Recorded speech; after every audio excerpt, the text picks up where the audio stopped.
It's strange how a single moment can upend everything you thought you knew about your life. For me, it happened on a Friday evening at a corporate dinner, meant to celebrate my wife's promotion. The restaurant was expensive, dimly lit, the kind of place where laughter feels rehearsed and smiles are worn like masks. I was genuinely proud of her. She'd worked relentlessly, late nights under constant pressure, always chasing perfection. I admired that. But that night, admiration twisted into something entirely different. When her boss raised a toast, he cracked a few polished, harmless jokes. Everyone laughed politely. Then my wife leaned in, glass in hand, loud enough for the whole table to hear. Well, you know Mark can't make a decision without asking me first. He'd get lost choosing cereal if I wasn't around. The table erupted in laughter, her boss in particular. I forced a smile, hiding the sting, but inside, something broke. I caught the gleam in her eyes, not humor, but something colder. It wasn't just a joke. It was a show of dominance, a subtle announcement that she was above me. As the laughter faded, the silence in my mind grew deafening. My pride burned, not from embarrassment, but realization. She wasn't celebrating us anymore. She was celebrating herself.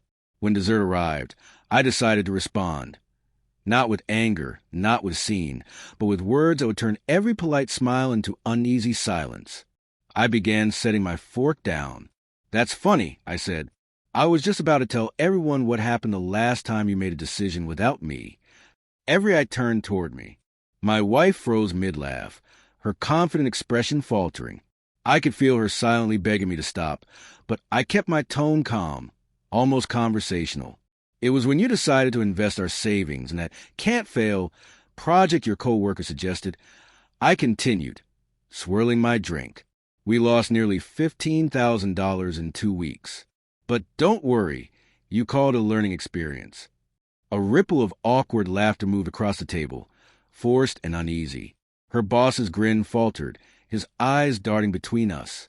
My wife's hand trembled slightly as she set down her glass. I wasn't angry anymore, just done pretending. For years, I had been the supportive husband, patient, steady, proud of her success. But she had turned that partnership into a stage, and I had become the punchline. I looked around and smiled softly. "But I get it," I said. "Marriage is a team effort. Sometimes one of us trips. Sometimes the other just laughs." The silence that followed was absolute. You could hear the faint clink of cutlery from another table. My wife's face turned pale, her confident posture crumbling. Her boss cleared his throat, muttered something about a call, and left. The rest followed, leaving only the two of us in that heavy quiet. Finally, she whispered, "You embarrass me." I met her eyes. "No," I said. "You did that yourself. I just stopped covering for you." The drive home was silent. Her hands gripped the wheel tight, eyes on the road, headlights slicing through the dark like accusations.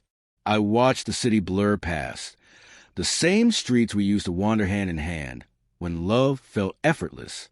When we reached home, she spoke again.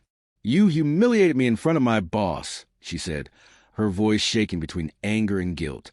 I turned to her, calm. "No, Emma, you humiliated us. You've been doing for months. The little jabs, the jokes, the way you make me smaller so you can shine brighter. Tonight was just the first time I didn't laugh along." She looked away, blinking fast, holding back tears. But I wasn't angry anymore. I was exhausted from being the quiet supporter in a story that never had room for me. "I used to be proud of you," I said softly, "but somewhere along the way, you stopped being proud of us. You started performing."